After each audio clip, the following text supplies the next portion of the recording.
Éxodo 34, versículo número 1. Vamos a continuar con nuestra serie, La redención de Dios.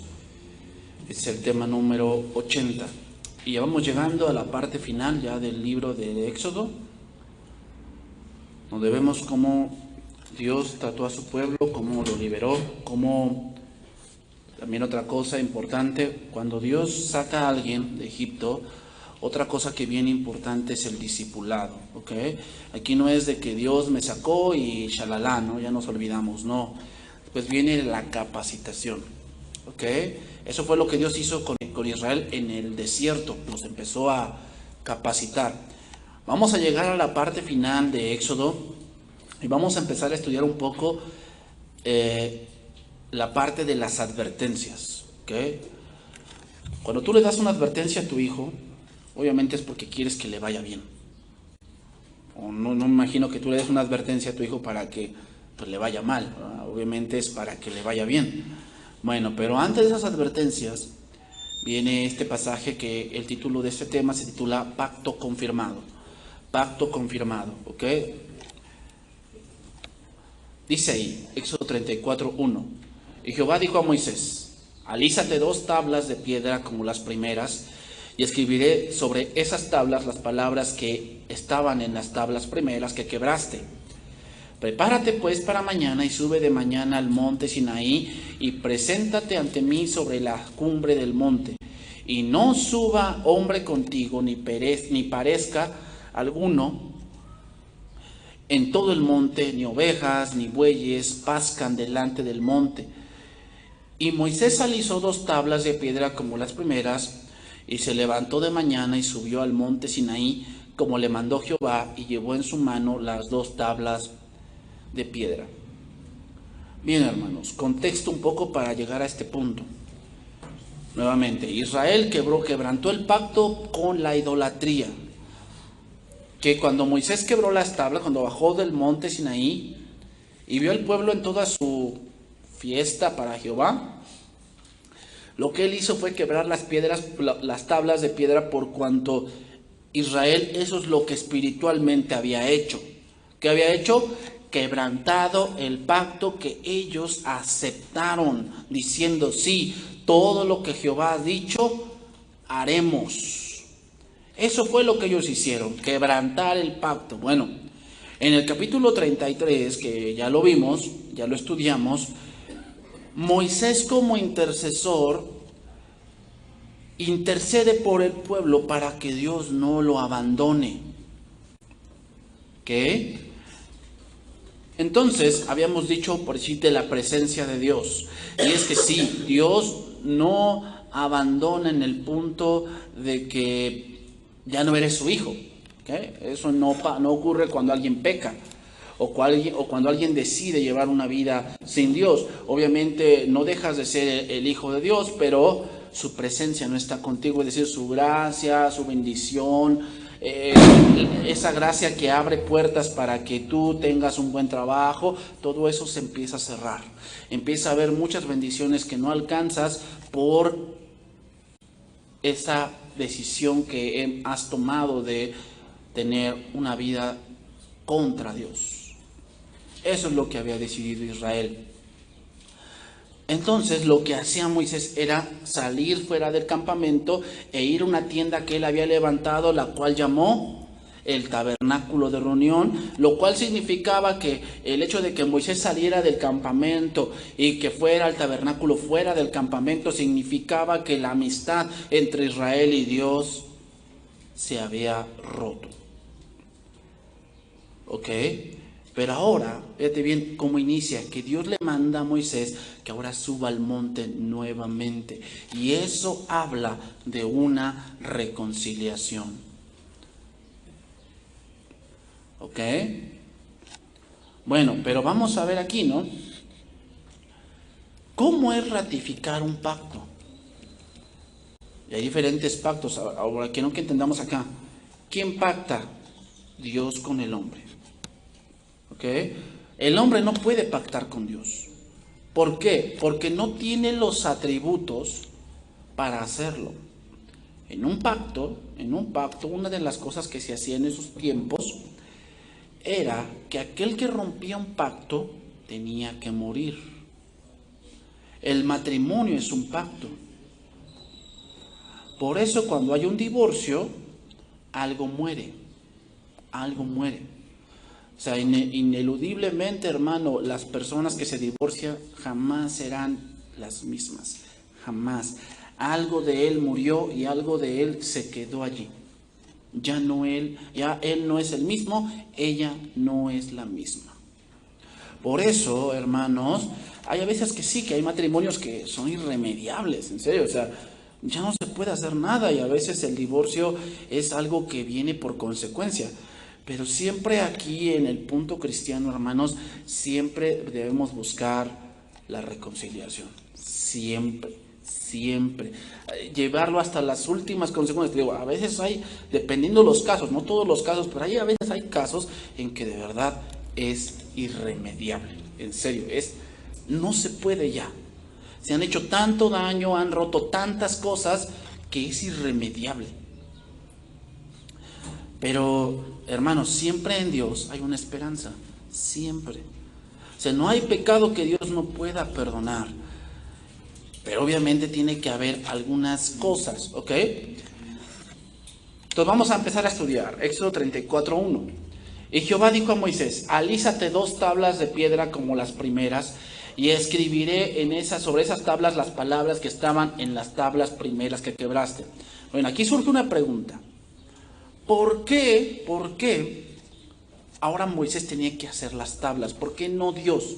En el primer caso, cuando en Éxodo 20, que Moisés sube al monte, Dios hizo las tablas y escribió en ellas, pero ahora le manda a Moisés que las haga y que suba. Bueno, la respuesta está en Apocalipsis 2:4. Aquí le está hablando a una iglesia en Éfeso. Y dice, Apocalipsis 2:4: pero tengo contra ti que has dejado tu primer amor. Recuerda por tanto de dónde has caído y arrepiéntete. ¿Quién? ¿Quién se tiene que arrepentir? Los que estaban en esa iglesia. ¿Ok? Miren, hermanos, que Moisés hiciera unas tablas y subiera era un símbolo de que el pueblo tenía que recordar de dónde había caído. De dónde había caído. O sea, uno de los pasos, hermanos, uno de los pasos para llegar al arrepentimiento es que hemos perdido. Así lo dijo el hijo pródigo, cuando dijo: ¿cuántos jornaleros hay en casa de mi padre y yo aquí perezco o padezco de hambre?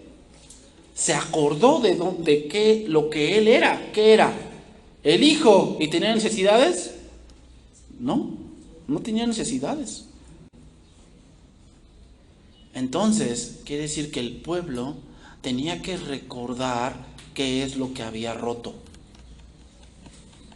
¿Te das cuenta? O sea, muchas veces hay gente que yo he escuchado que dicen: es que yo te pido perdón, no sé de qué, pero te pido perdón. Bueno, no, a ver, espérate, o sea, ¿no sabes de dónde has caído? ¿No sabes lo que has perdido? ¿No lo sabes? Si no lo sabes, ¿cómo puedes llegar al arrepentimiento? Si no lo sabes. Ahí dice: recuerda por tanto de dónde has caído y arrepiéntete. Y dice ahí: y haz ¿qué? Las primeras obras. O sea, hay que regresar al punto original. Pregunta: ¿pero quién lo tiene que hacer? Nosotros. O sea, porque hay gente que espera que Dios le dé como que el querer de hacerlo. Sí, hermano, o sea, hay veces, o en el punto de los casos, Dios te va a poner el poder, pero ese poder viene de la palabra de Dios. O sea, no es algo que de repente te levantas y surge que ahora sí ya te quieres arrepentir. No surge así. Surge de cuando tú estudias el Evangelio, viene la palabra de Dios y eso es un poder que te lleva al punto de reflexionar. El hijo pródigo siguió diciendo: y levantándose vino a su padre. ¿Quién se levantó? El hijo. El hijo fue el que decidió regresar. Y cuando aún estaba lejos, lo vio su padre y fue movido a misericordia y corrió y se echó sobre su cuello y le besó. Y el hijo le dijo: Padre, he pecado contra el cielo y contra ti. Padre, eso significa: Padre, yo sé que mi posición anterior era ser tu hijo, pero ahora sé que no merezco ser tu hijo. ¿Recordó de dónde había caído? Sí. ¿Y regresó a las primeras obras? Sí. ¿Cuál? Respetar a su padre, porque cuando se fue le dijo: Padre, dame la parte de los bienes que me corresponde. Eso era una falta de respeto. Diciendo: quiero que te mueras, pero como sé que todavía te falta tiempo para que te petatees, pues mejor dame lo que me corresponde, yo quiero hacer mi vida. ¿Regresó al punto donde estaba? Sí, respeto a su padre. Padre, he pecado contra el cielo y contra ti, y ya no soy digno de ser llamado tu hijo. Hazme. Ya sé que ya no merezco eso, ya lo sé, pero quiero comer. Hazme como uno de los jornaleros, dame lo mínimo. Págame lo mínimo, si quieres págame lo mínimo, pero tengo hambre. Porque por eso volvió en sí, ¿no? Dice que anhelaba llenarse de lo que comían los cerdos. Dice que volvió en sí, es decir, que se le cayó toda su fantasía que tenía en su mente y entonces entendió lo que había perdido. Entonces, alisarse piedras, hermanos, tablas de piedra, habla de que debemos reconocer que hemos pecado contra Dios. Pero a veces hay casos donde no existe esto. Mira, en Apocalipsis 16:10, dice esto. Apocalipsis 16:10 dice: el quinto ángel derramó su copa sobre el trono de la bestia, y su reino se cubrió de tinieblas, y mordían de dolor sus lenguas, y blasfemaron contra el Dios del cielo por sus dolores y por las úlceras, y no se arrepintieron de sus obras. No se arrepintieron de sus obras. O sea, hay casos así, que están sufriendo y aún así que no se arrepienten de sus obras. Ahora pregunta, ¿estaban conscientes porque era consecuencia de lo que hacían? Sí, por eso dice que no se arrepintieron. Entonces, el alisar unas nuevas tablas nos habla de regresar a Dios después de la transgresión. De eso nos habla. Regresar a Dios después de la transgresión. Versículo 2, Éxodo 34:2. Prepárate, pues, para mañana, y sube de mañana al monte de Sinaí y preséntate ante mí sobre la cumbre del monte. Nuevamente, para que la presencia de Dios se manifestase debe haber santidad. Dice Hebreos 12:14, seguid la paz con todos y la santidad, sin la cual nadie verá al Señor. Hay dos cosas, hermanos, que se pierden cuando alguien decide andar en pecado y decide andar en desobediencia. Dos cosas. Número uno, el temor a Dios. Se pierde eso. Es decir, piensas, como los hombres que leímos en Ezequiel, piensas que Dios no te ve. O sea, Dios está ya con la iglesia, Dios se preocupa por sus hijos, nada de mí ni se da cuenta, porque si se diera cuenta ya me habría hecho algo. Piensa que Dios no lo ve, pierde el temor de Dios, lo primero que se pierde. Y segundo, se pierde el deseo de andar en rectitud, eso es la santidad. O sea, se pierde el deseo de ser una persona de bien, se pierde el deseo de ser una persona que, bueno, tiene tus errores, pero se pierde el punto ya de que te vale. Eso es perder la rectitud. Se pierde también eso, cuando decides andar en una vida de pecado. Entonces, hermanos, Dios no rechaza a nadie que venga con su corazón arrepentido, pero debe entender que su pecado lo aleja de Dios. Debe entenderlo. Ese es el punto que muchos no entienden. Muchos se sienten mal cuando otro peca contra otro prójimo. O sea, por decir, cuando tú te ves en las noticias que dice, fulana persona secuestró a una familia, y te sientes impotencia, ¿no? De oír eso, dicen, no, que lo maten. No, que lo metan a la cárcel, lo merece. ¿Cómo secuestró a esa familia? Y todavía golpeó a la mamá y a los niños los golpeó. No, y ardes así. Pero ¿qué pasa cuando tú oyes en la televisión que uno se declara homosexual? ¿Sientes impotencia? Dicen, ay, no, hoy la mayoría de la gente dice, no, pues es su vida, déjenlo, es su vida. Hermanos, eso es un pecado contra Dios. Ese es un pecado contra Dios, el cual Dios va a juzgar. Pero ¿te das cuenta? O sea, cuando se trata del prójimo sentimos impotencia, pero cuando se trata de Dios, cada quien su vida. Versículo 3 y 4, 34, 3 y 4 dice, y no suba hombre contigo, ni parezca alguno en todo el monte, ni ovejas ni bueyes pascan delante del monte. Y Moisés alisó 2 tablas de piedra como las primeras, y se levantó de mañana y subió al monte Sinaí como le mandó Jehová, y lo llevó en su mano las 2 tablas de piedra. Vemos aquí la obediencia de Moisés. Hermanos, este es otro ingrediente muy importante, y es que la manera de volver es la que Dios marca. ¿Okay? Hay algo, hermanos, que muchas veces hace el hombre, y es querer calmar su conciencia. Es decir, él casi no tiene en cuenta que ofende a Dios, que ofende a su creador. Casi no tiene en cuenta esto, sino que se enfoca más en su conciencia, en callar su conciencia. Mira, vamos a ver, segundo libro de Samuel 12:9. Eso hizo David, eso hizo David. Y la manera de volver y arrepentirnos es que debemos entender, hermanos, que al primero que ofendemos es a Dios. Segundo libro de Samuel 12:9 dice, ¿por qué pues tuviste en poco la palabra de Jehová, haciendo lo malo delante de sus ojos? A Urías Eteo heriste a espada y tomaste por mujer a su mujer, y a él lo mataste con la espada de los hijos de Amón. Pregunta, ¿por qué hizo eso David?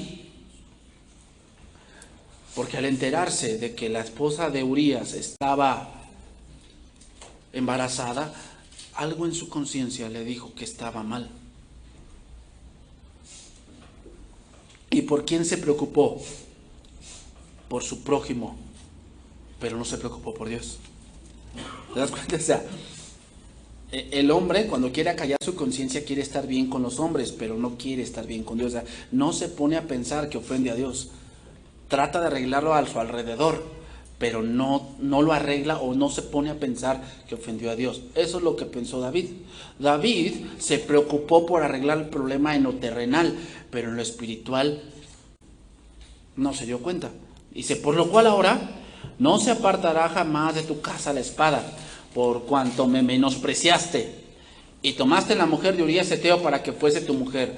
Así ha dicho Jehová, he aquí yo haré levantar el mal sobre ti de tu misma casa, y tomaré tus mujeres de delante de tus ojos, y las daré a tu prójimo, el cual yacerá con tus mujeres a la vista del sol. Porque tú lo hiciste en secreto, mas yo haré esto delante de todo Israel a pleno sol. Entonces dijo David a Natán, pequé contra Jehová. Fíjate la frase que dice, pequé contra Jehová. Ya se dio cuenta. No se daba cuenta, o sea, trató de callar su conciencia. De decir, no, yo creo que ya no pasa nada porque pues ya maté a Urías, ya Betsabé se vino a vivir conmigo y pues todos contentos, ¿no? Ya todos piensan que ese hijo pues es mío, que ya vive conmigo. Ya, como que su conciencia fue silenciada. ¿Y Dios? ¿Qué pasó con Dios? No se daba cuenta David. Hasta que fue confrontado y entonces se dio cuenta de que el mayor o al que más ofendió fue a Dios.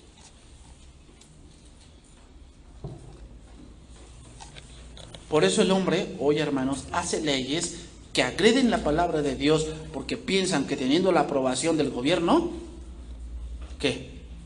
Su conciencia está tranquila. O sea, ¿por qué? Vamos a ponerlo así. ¿Por qué si la gente que su preferencia sexual o su pecado sexual, sabe que agrede a la palabra de Dios, ¿por qué buscan con tanto afán que el gobierno los apruebe? ¿Por qué? ¿Por qué a fuerzas quieren tener derecho de matrimonio y de casarse y de adoptar? ¿Por qué? ¿Por qué buscan con tanto esmero eso? Porque tratan de callar su conciencia. Y cuando el gobierno lo aprueba, ¿cómo se sienten? Como que callan, como que silencian la conciencia, como que no, yo estoy bien. ¿Por qué? Porque el gobierno lo dice. Oye, sí, te preocupas por lo terrenal, pero ¿y Dios? ¿Y Dios, que es el que más debe importarte? No, o sea, si ya los hombres lo aprobaron, yo me siento bien. Pero llegará el día, hermanos, que se darán cuenta que su pecado es verdaderamente contra Dios. Y hermanos, por eso debemos acercarnos a Dios por Jesucristo, porque Él es el único camino señalado por el Padre para que podamos alcanzar salvación. Es decir, el reconciliarnos con Dios no es a nuestra manera, hermanos. Ese es el punto también de muchos jóvenes. Piensan que porque su mamá o su papá los aprobaron, ya todo está bien. ¿Y Dios? ¿Y Dios? ¿Qué pasó con Dios? No, pero mi papá ya me aceptó así. Ok, sí, pero ¿y Dios? ¿Te das cuenta como que a veces el hijo quiere callar su conciencia? Porque sabe dentro de él que algo está mal. Entonces trata de arreglarlo terrenalmente. O sea, si mi papá o mi mamá me aceptan así como estoy, viviendo como estoy, entonces no importa. Ya mi mamá, mi papá me aceptó. ¿Y Dios? ¿Qué pasó con él? Entonces no es a tu manera. O sea, el primero que tú como padre o como institución así, tenemos que llevarlos a Dios, decirle, oye, el mayor pecado no es contra mí, es contra Dios.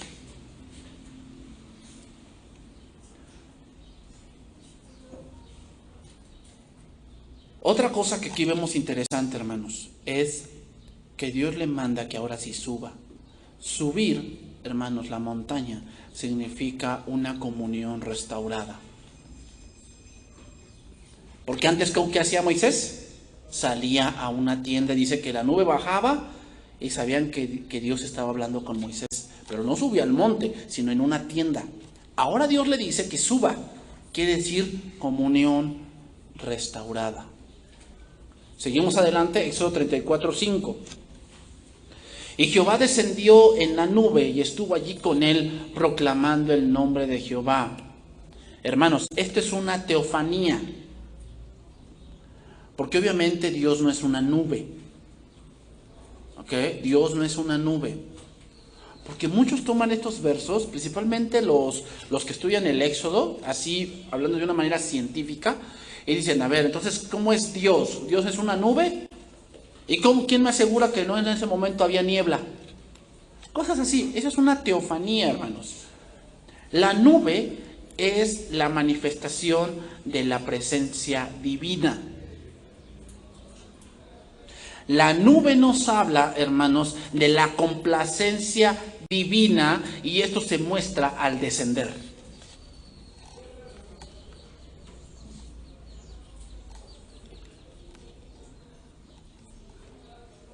Entonces, cuando la nube descendía, hablaba de dos cosas. Número uno, complacencia, y número dos, darse a conocer. Darse a conocer. De eso nos habla el que la nube descienda.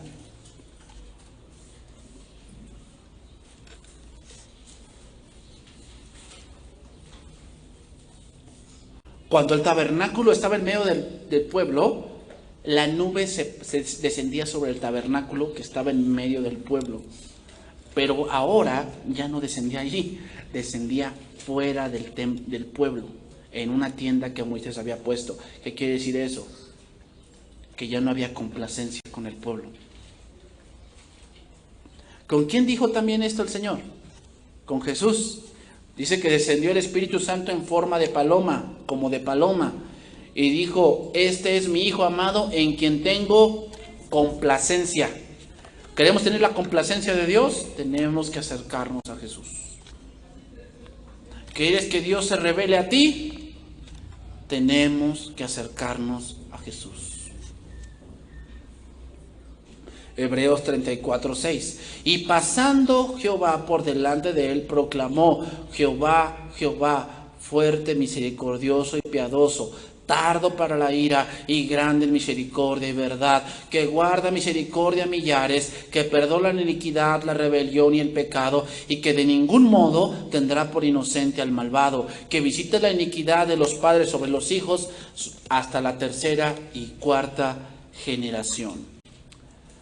Voy a hacer rápidamente una exégesis de estos versos. En el versículo 5 de Éxodo 34 dice: Jehová descendió en la nube y estuvo allí con él proclamando el nombre de Jehová.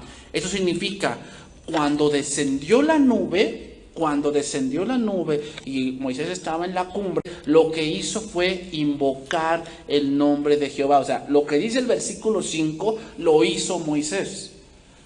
Estaba allí en la cumbre y entonces invocó el nombre de Jehová. Autoproclamó a Jehová diciéndole: Jehová, Jehová. Y el versículo 6 y 7 lo dice Jehová mismo. ¿Okay? Es la autorrevelación de Dios a Moisés. Eso del versículo 6 y 7 no lo dice Moisés, lo dice Dios mismo. Hermanos, ¿cuál fue la última petición que hizo Moisés? Muéstrame tu gloria. Esa es la muestra de su gloria.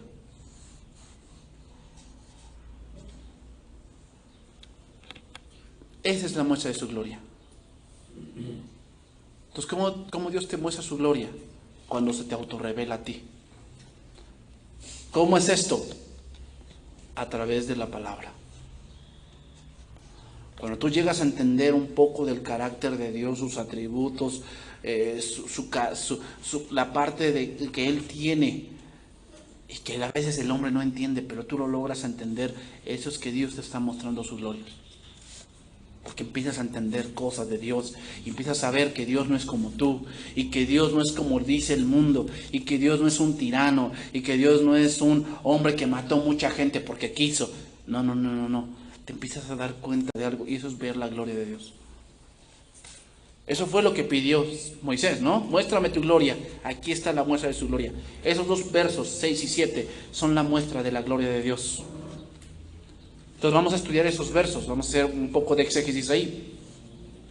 Primeramente, lo primero que dice Dios es Jehová, Jehová. La palabra, el nombre Jehová, que aquí se nombra 2 veces, habla del Todopoderoso. Habla del que da vida a todo. Habla del que hace las cosas de la nada. Eso es creador. Cuando decimos que Dios es creador, no es que tuvo madera y hizo una mesa. No. Él hace las cosas de la nada. Eso es ser creador. Es el que existe en sí mismo. Cuando te preguntan, ¿quién creó a Dios? No, porque si alguien creó a Dios, no sería Dios. Dios es el que existe en sí mismo. Cuando no había nada en el universo, ni una estrella, ni polvo estelar, ahí estaba Dios. Es el que era, el que es y el que será. Eso es Jehová. Por eso dice, Jehová, Jehová. Eso lo está diciendo Dios de Él mismo, ¿eh? Lo está diciendo Dios de Él mismo. Seguimos. Fuerte, misericordioso y piadoso. Aquí fuerte significa el que sostiene todo. El que sostiene todo. Sean tronos, sean dominios, sean principados, sean potestades. Todo fue creado por medio de Él y para Él. Eso significa el fuerte. Nadie hay como Él. Nadie sabe todo lo que Él sabe. Nadie. Nadie tiene el poder que Él tiene. Nadie. Nadie se compara a Jehová. Nadie. Todo el universo conjuntado, todos los soles y todas las estrellas, son solamente una pizca de lo que Dios puede hacer. Eso es fuerte.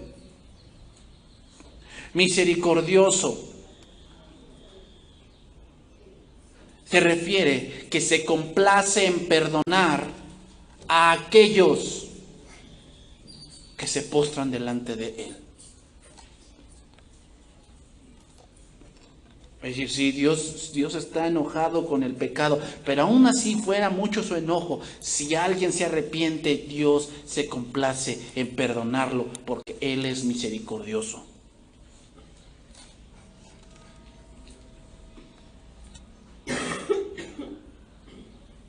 Significa misericordioso, hermanos, que Él perdona porque Él ve nuestra debilidad y el sufrimiento que el pecado nos produce. Por eso es misericordioso, porque ve nuestra condición miserable y se complace en perdonarnos y levantarnos, obviamente si nos arrepentimos.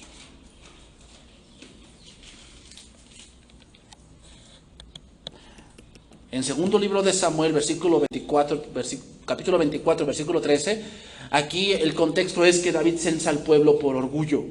Quería saber cuántos hombres de guerra tenía y lo hizo por un afán de sentirse poderoso y no confiar en Dios. Entonces dice aquí que Dios lo juzgó y le dijo, vino pues Gad a David y se lo hizo saber, le dijo, ¿quieres que te vengan 7 años de hambre en tu tierra? O sea, Dios le dio a escoger cómo quería ser disciplinado. Y Dios le dijo, ¿quieres que vengan 7 años de hambre en tu tierra? ¿O que huyas 3 meses delante de tus enemigos y que ellos te persigan? ¿O 3 días que haya peste en tu tierra? Piensa ahora y mira qué responderé al que me ha enviado. Entonces David dijo a Gad, en grande angustia estoy, caigamos ahora en mano de Jehová, porque sus misericordias son muchas, mas no caiga yo en manos de los hombres. ¿Por qué? Porque el hombre si no tiene misericordia. Pero Dios sí. Entonces dijo, no, lo que Dios decida. Si Dios decide que tengo que pasar hambre, adelante. Pero yo sé que en esa disciplina Dios va a tener misericordia porque no me va a destruir. Pero el hombre sí lo va a hacer.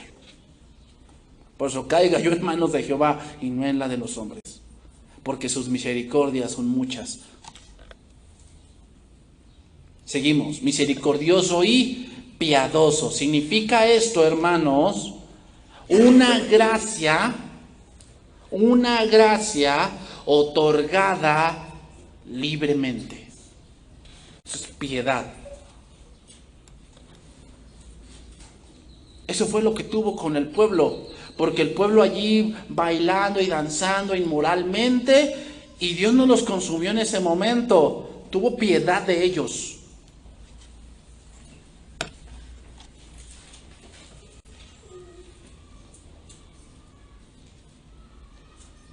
Nos habla, hermanos, de un amor derramado a sus criaturas no porque lo merezcan.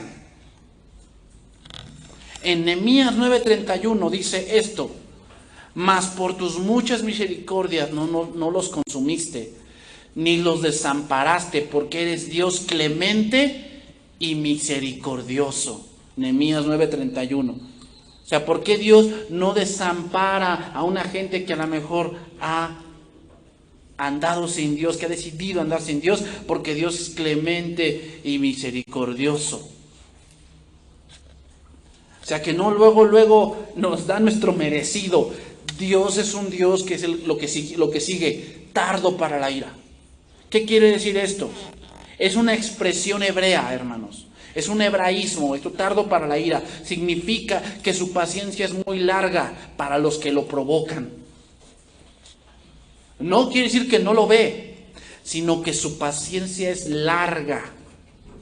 Lo están provocando, lo están tentando, están pecando contra él y Dios es paciente.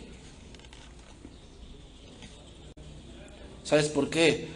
Porque Dios respeta la libertad personal de sus criaturas, aunque éstas se vuelvan contra él. Y lo soporta hasta donde es posible hacerlo. Hasta donde es posible hacerlo. quiere decir que los va a soportar toda la eternidad. No, los soporta y espera que se arrepientan, pero si no hay arrepentimiento, Él no tomará por inocente al culpable. Tardo para la ira y grande en misericordia y verdad. ¿Qué significa? Significa, hermanos, que Dios puede estar decidido en hacer algo contra ellos y si se arrepienten, retractarse. Ejemplo, Nínive. No le dijo a Jonás, ve y sube contra ellos y diles que los voy a destruir porque son idólatras. Y fue Jonás y dice que desde el rey hasta la bestia se arrepintieron. ¿Y qué dice Dios que hizo? Ya no los destruyó. Y Jonás se enojó por eso.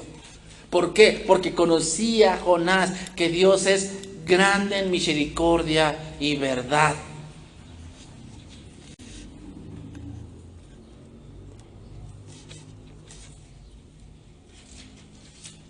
Por eso dice, tardo para la ira y grande misericordia y verdad. Aquí verdad significa que Dios es el más grande, digno de confianza.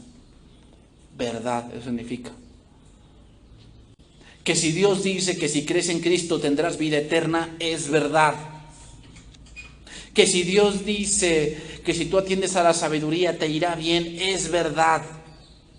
Que si Dios dice que si guardas tus votos con Él y le obedeces a sus mandamientos te irá bien, es verdad. Eso significa grande en misericordia y verdad. O sea, lo que dice ahí en la palabra y lo que Dios ha dicho, que si lo hacemos vendrá una bendición a nosotros, es verdad. Todos los pactos de Dios son verdaderos. Sigue diciendo, versículo 7, Éxodo 34, 7. Que guarda misericordia a millares, que perdona la iniquidad, la rebelión y el pecado. Y que de ningún modo tendrá por inocente al malvado. Aquí hay algo que debemos entender, hermanos. Que la misericordia no ignora jamás la pecaminosidad. O sea, el hecho de que Dios sea misericordioso no quiere decir que se hace de la vista gorda. No quiere decir eso, porque eso es lo que muchos piensan. Piensan, a ver, si Dios es amor, ¿por qué nos castiga? Porque sí, está su misericordia, pero jamás Dios se hará de la vista gorda con tu pecado. Si no te arrepientes, Dios tiene que juzgarlo. O sea, sí está la misericordia de Dios, sí. Dios es un Dios que se complace en perdonar, que se complace en darle perdón y restituir a alguien que no se lo merece tal vez porque se arrepintió. Pero si no se arrepiente, Dios tiene que juzgar ese pecado. Por eso dice que de ningún modo tendrá por inocente al malvado. Significa, Dios está dispuesto a perdonar, pero eso no significa olvidarlo o desatenderse del pecado.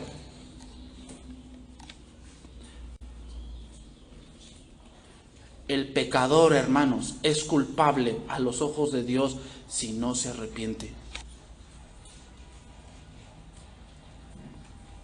Por eso decimos, a veces tú te quieres sentir más misericordioso que Dios. ¿Por qué? Porque tú tienes misericordia, pero te haces de la vista gorda. O sea, así somos los seres humanos. O sea, sí tenemos misericordia y perdonamos, pero si no se arrepiente, queremos ser más misericordiosos que Dios porque aún lo que haga esté faltando el respeto a Dios, tenemos misericordia y nos hacemos de la vista gorda. Dios no es así.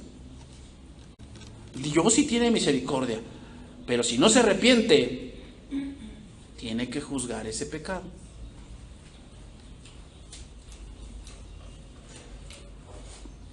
Que visita la maldad, dice ahí, de los padres sobre los hijos y sobre los hijos de los hijos hasta la tercera y cuarta generación. Esto, hermanos, es un semitismo. Se le llama semitismo. ¿Qué es esto?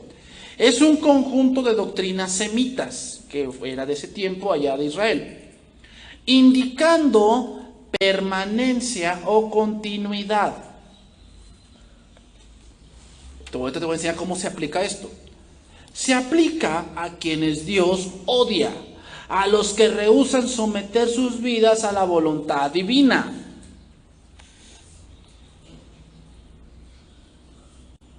¿Qué quiere decir esto, hermanos?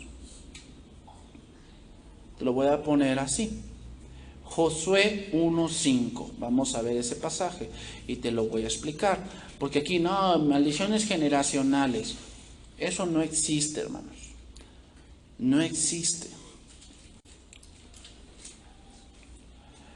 Eso lo sacaron gente que sacó un verso del contexto, pero sin saber lo que Dios es.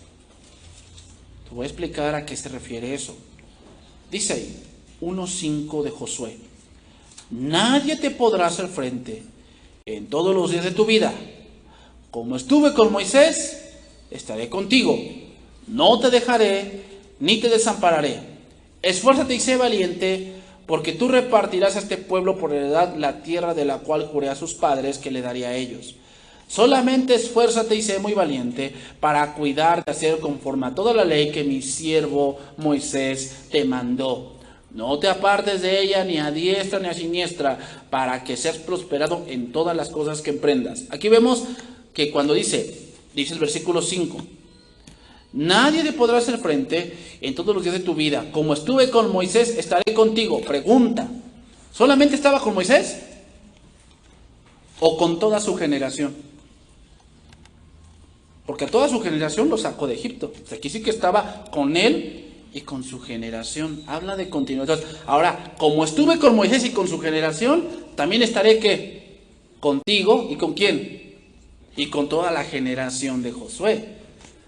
Obviamente si seguían los mandamientos de Dios. Es decir, si tú como padre obedeces a Dios, la bendición viene para ti. Pero no solamente para ti, sino ¿para qué? Por tu generación. O sea, no quiere decir que, pues tú pecaste, tú fuiste mago, fuiste bruja, y entonces, pues tu hijo como maldición va a ser brujo. No, es obvio que no. Pero no hay bendición de Dios ahí en tu generación, o sea, en tu vivir. Porque Dios jamás toma por inocente al culpable. Eso es un semitismo, hermanos. La doctrina semitista, o en este caso el conjunto de doctrinas, hablaba de que Dios, cuando hablaba de un hombre, o sea, por ejemplo, cuando hablaba de Job en su generación, ¿a quién bendecía? O sea, no solamente Job era el rico. ¿Quién eran también? Pues sus hijos, es obvio. Pero ¿qué pasa? A veces pasa que cuando el padre muere, el hijo viene a la pobreza, porque ya es otra generación. Y no es una maldición que se la puso el papá, no. Es que ahora si el hijo no obedeció, pues su generación no tiene la bendición. Eso es obvio. Pero no es porque, pues entonces, ¿por qué no heredan por qué nada más heredan la maldición y no la bendición? O sea, hay una maldición generacional, ok, entonces ¿por qué si el padre se portó bien, por qué no heredó la bendición? Date cuenta, en los reyes, cuando un rey era bueno, en su generación, ¿qué? Iba todo bien, ¿verdad? O sea, si un rey era bueno, hizo lo recto ante los ojos de Jehová, y durante su reinado hubo paz, su generación habla. Pero después viene su hijo, y él hizo lo malo, ¿y qué viene? A su generación. No viene bendición. Hay guerras, hay saqueos, hay muerte. ¿Fue porque le heredó una maldición generacional? No está hablando de eso, hermanos. Está hablando de que cuando alguien en su vida sirve a Dios y hace la voluntad de Dios, en su generación hay bendición.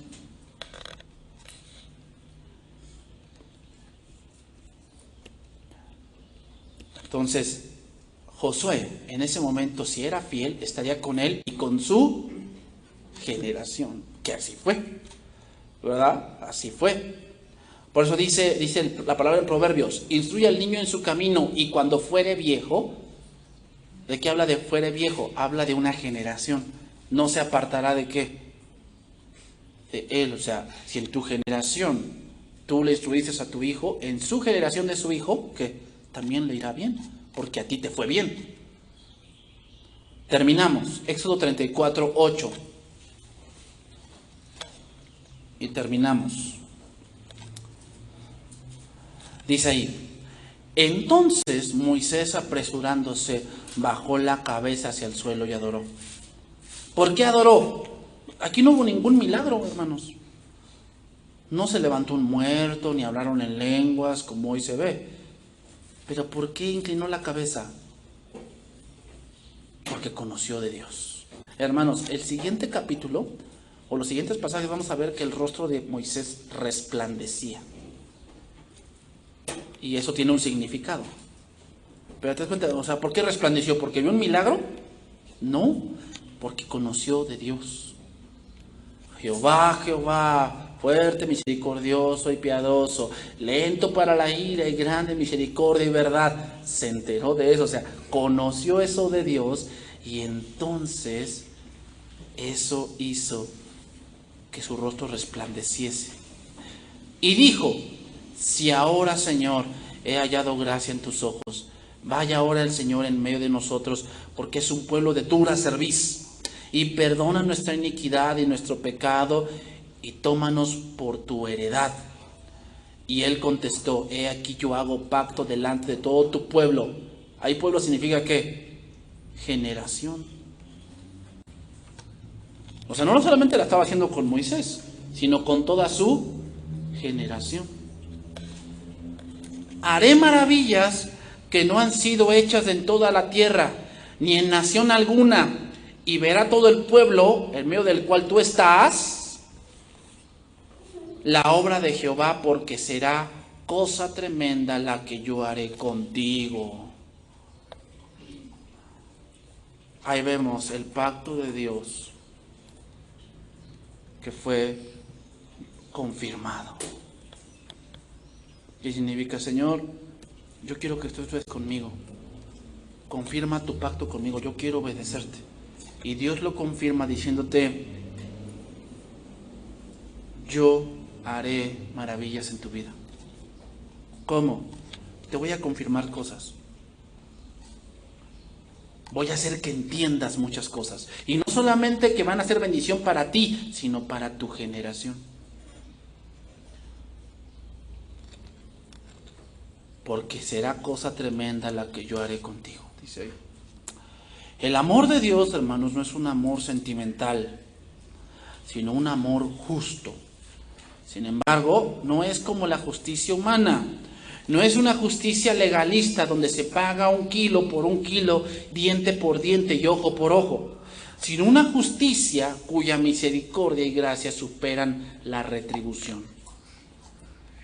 Era muy grande el pecado que el pueblo había hecho. Era muy grande. Habían rebajado a Dios a un becerro. Era una ofensa muy grande hacia Dios. Y Dios, aún con todo eso, su misericordia y su piedad se muestran. Porque donde el pecado abunda, la gracia sobreabunda. ¿Y cómo sobreabundó en el caso nuestro? Al que no conoció pecado, por nosotros lo hizo pecado. Esa es una gracia mayor que la transgresión,